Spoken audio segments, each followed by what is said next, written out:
Welcome back to another video by yours truly, ladies and gentlemen. We finally got around to testing Acheron in Pure Fiction, and I want to share these results with you guys and the teams that I utilized to make her pop off.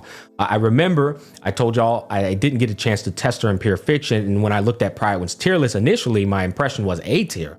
That seems a bit low. I feel like she should be able to perform better than A tier. There's S tier and then there's S plus tier. Furthermore, you got Jing Yuan in S tier, and I'm like, now that's odd. Anyways, large amount of feedback in that comment section was like, Smack, Acheron was the first time I got to clear Pure Fiction thanks to her. Smack, Acheron's actually really strong in Pure Fiction. I don't know what the hell they're talking about. They're tripping, they're smoking crack, yada, yada, yada. But then there were some people in the comment section trying to say that Acheron was properly placed in A tier and that she sucks in Pure Fiction because when she uses her ult and clears a wave, the next wave comes in and you can't apply your debuffs as fast and her ult's down. So now, she sucks. Typical analysis of a typical gacha gamer in the Hoyoverse community.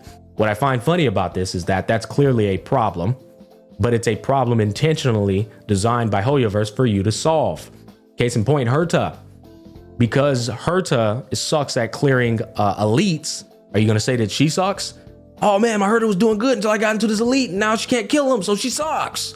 No, that is a problem that you have to solve with your team building.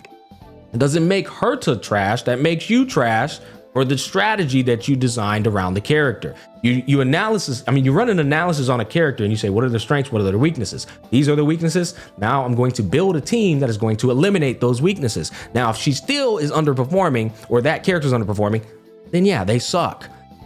What I found with Acheron is that as long as you put her with another unit that is taking care of the following wave in time for her to get her ult up for the next wave, you now have a team that is going to clear waves in perpetuity because of the peanut butter and jelly scenario. They're making up for each other's weaknesses. Kafka and Black Swan together is an incredibly powerful combo for Pure Fiction, specifically because they make up for each other's weaknesses. Right? If Kafka doesn't clear the wave, the dots of Black Swan absolutely will. Kafka's ult doesn't come up every single wave, and that's okay because Black Swan's making up for the damage that she doesn't have at that point in time. All that being said, I've got a number of compositions to show you guys how Acheron actually performs and how you should be playing her in Pure Fiction. The cool thing is, 2 of them are full-blown autos. I don't even have to talk to you about how to do each cycle. Just watch them auto. Just put the team that I put together, running with the same builds, and let them auto. One of them fully autoed 40k points on the hardest Pure Fiction floor, second half. Now, you're going to try and make the argument that probably it's because of the Pure Fiction buff. Oh, don't you worry. I went back to the previous Pure Fiction, so you couldn't make that argument. And I got 40k points on that one too, bucko. So let's go ahead and look at some of these showcases. Okay, so the first team, which is one of 4 different teams, one of them I'm not going to show. I'll explain that later on. But we got one of 4 different showcases here. This is going to be Blade and Acheron. I told y'all, if her ult's down on a wave, you put another DPS on the team that can clear that wave. Pure Fiction is designed that way. Black Swan, Kafka, right? Serval and Herta together. You really run into DPS is really where it's at in Pure Fiction, if I'm being completely honest. A lot of people too often try to stick with current MOC consensus, right? Like you don't want to run a hyper buff really in Pure Fiction, guys. It's a completely different dynamic. Health pools are much lower, but the way this one works is pretty nice. Blade is doing damage when Acheron isn't. Acheron's doing damage when Blade isn't. And like I said, I'm pretty sure that's a universal value you can run on pretty much any team for Pure Fiction. Pella's inflicting debuffs to Battery Acheron, but she's also putting defensive shred on everyone's heads, making both the DPS stronger. Blade does pretty damn solid AoE with his follow-up attack, which is really nice. Bang, right? And then you have Ron May, who's going to make them 2 even more stronger, while also speed manipulation. Her speed is going to make them faster, just the base speed she gives. And then I'm putting the dance on her to make their action value advancement even better. I'm rocking speed boots on both Blade and Acheron to ensure that they're at least going twice per cycle. But if you put a bunch of speed on them, they could go 3 times, and that's going to be even more damage output. The craziest thing about this team is, guys, 40k full auto is equivalent to a 0 cycle floor 12 on MOC. Like, it really is. It doesn't get better than not having to do anything except just press the auto. Remember, 30k is the requirement. We got 40. a 40 piece, man, with the boss. So yeah, this comp is very strong. And yeah, I don't have anything to teach you, if I'm being completely honest with you. There's nothing to teach on the auto. All I can say is we'll go over the builds so that you can see the builds and what they have. Acheron and Blade do both have their signature light cones on, but if I fully auto 40k'd it, you can put the, I don't know, what is it? Arlon's light cone on Blade, and then Acheron, good night, sleep well, and they're still gonna auto 30k, no problem at all. So another important thing, you don't need a healer. I don't know why people keep trying to push this healer thing in Pure Fiction, but the beauty of Pure Fiction is that anybody dies, you still get 3 stars. It's not MOC. So stop like thinking MOC and start thinking AoE, action value advancement, and as much damage as possible. I think that's the best tips I can give anybody. I think my Acheron ends up dying after this final ult. And then Blade finishes it off, which is beautiful. Yep. So she hit my Acheron. That was just bad luck, honestly. And then Blade ends up finishing that off. Boom, GG's. So let's go ahead and look at the builds. All right, so nope, that's not it. All right, here we go. We got 126 speed on our Acheron, and that's with a speed boot. My build just has no speed in it whatsoever.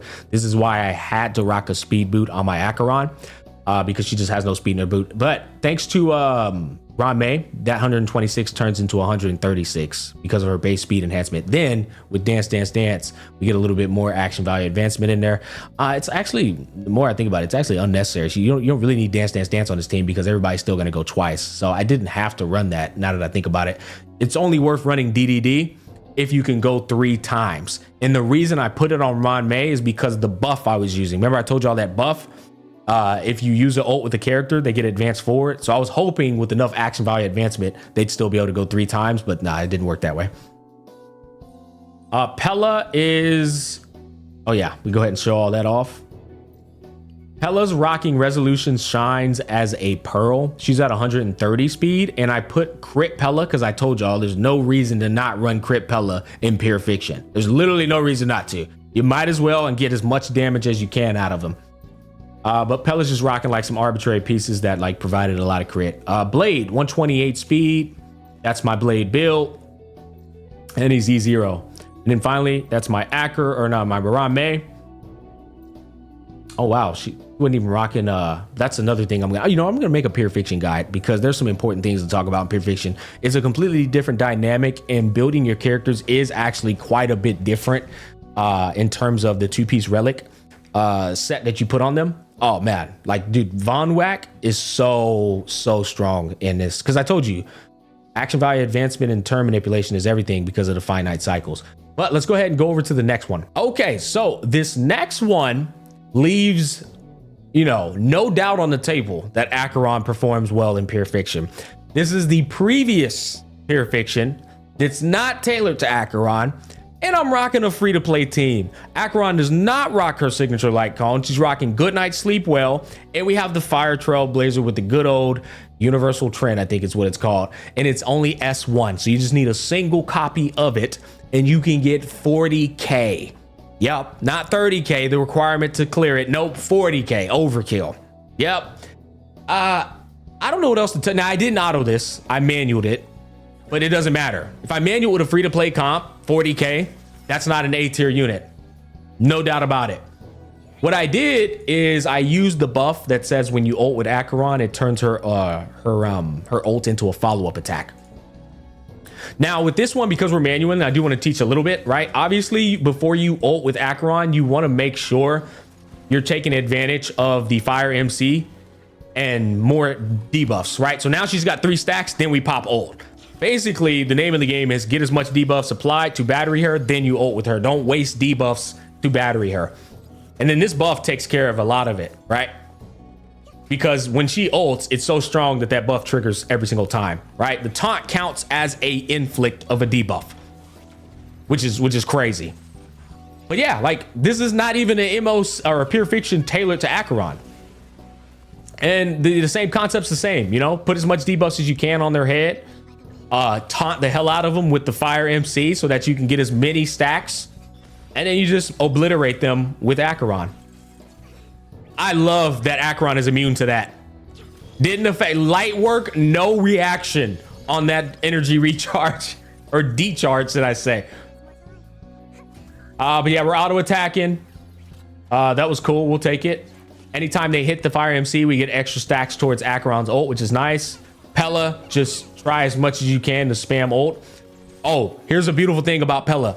Because I'm building her for crit, when she ults, she deals enough damage to actually trigger the Pure Fiction buff. Right, when that shit drops on their head, Pella's ult counts as a follow-up attack thanks to the buff we chose.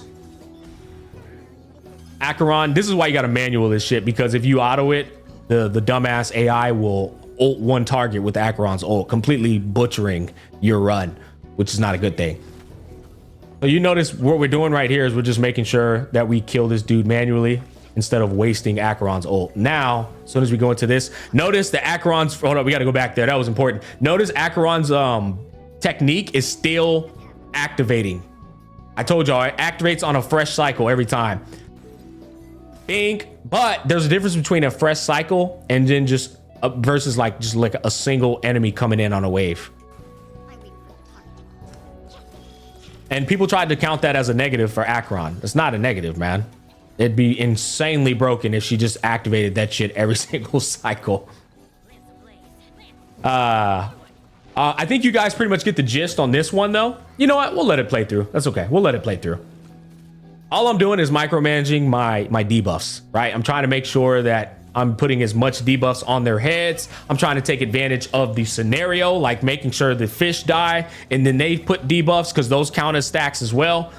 But sometimes she just obliterates the entire lineup, so I don't even get these stacks right here when they die. But it's okay because I overkilled them, right? We've already hit 30K. But Fire MC, really strong for Acheron for the debuff weakness. You do need Universal Trend. That is worth mentioning. But when those fishes die, those count as debuffs on Acheron as well. Boom.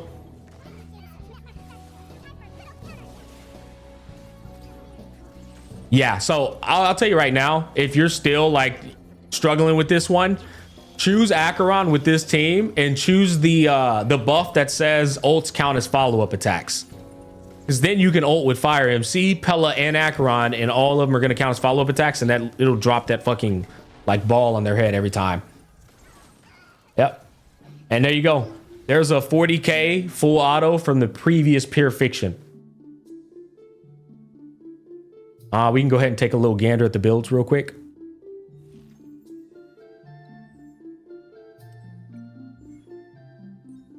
All right, so good night and sleep well. You can see that.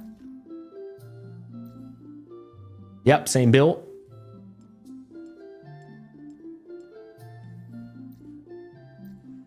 Pella, 130 speed, same build, crit, but same builds we had on them before.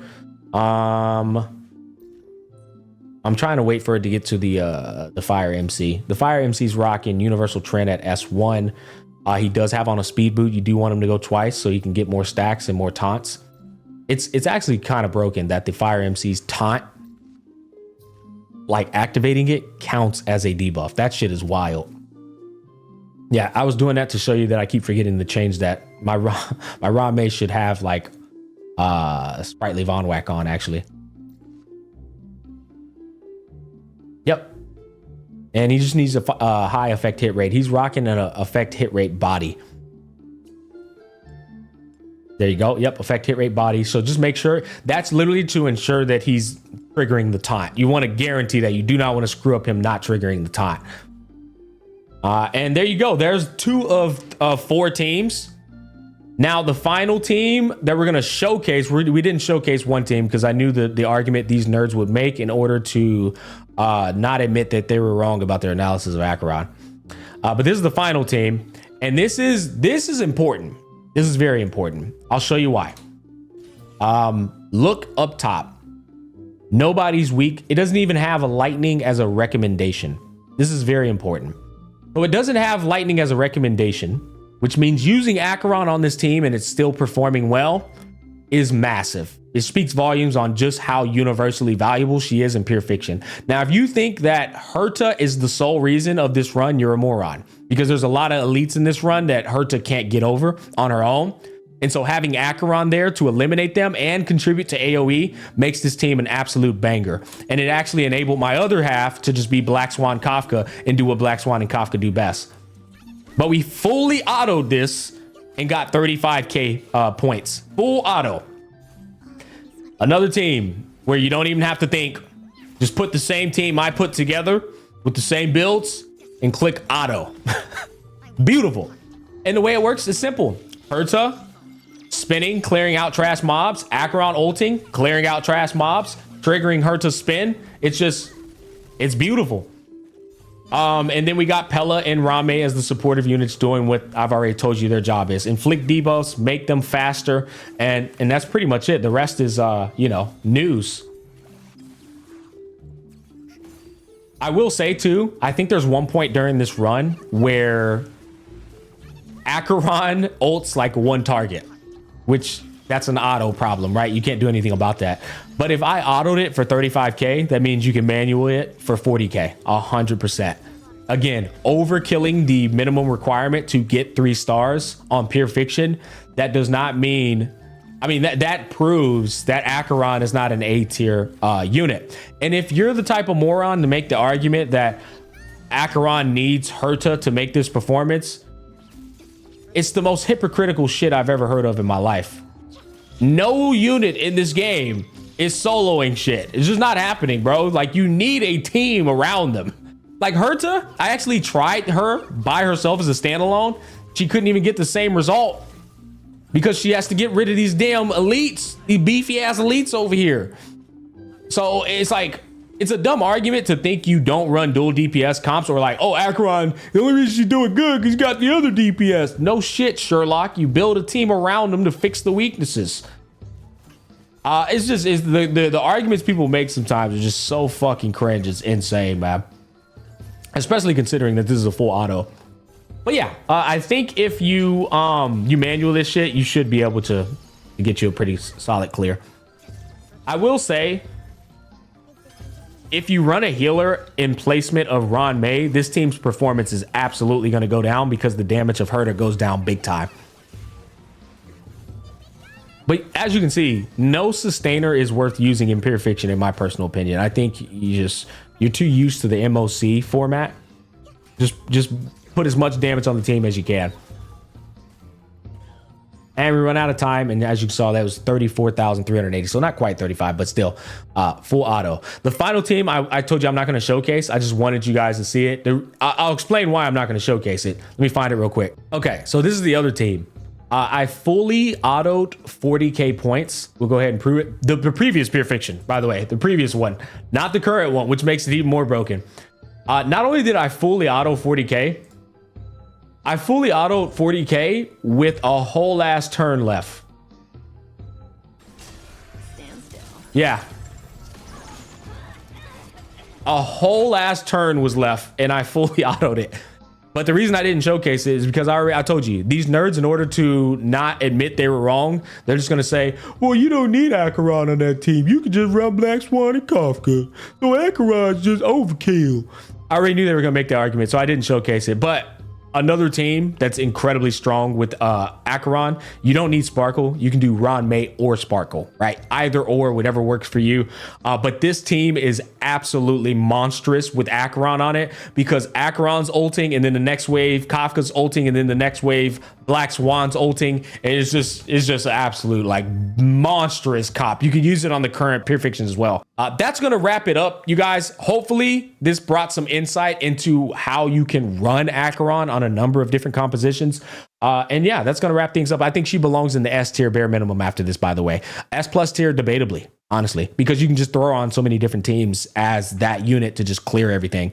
But yeah, take care. I'm out. Catch you on the flip side.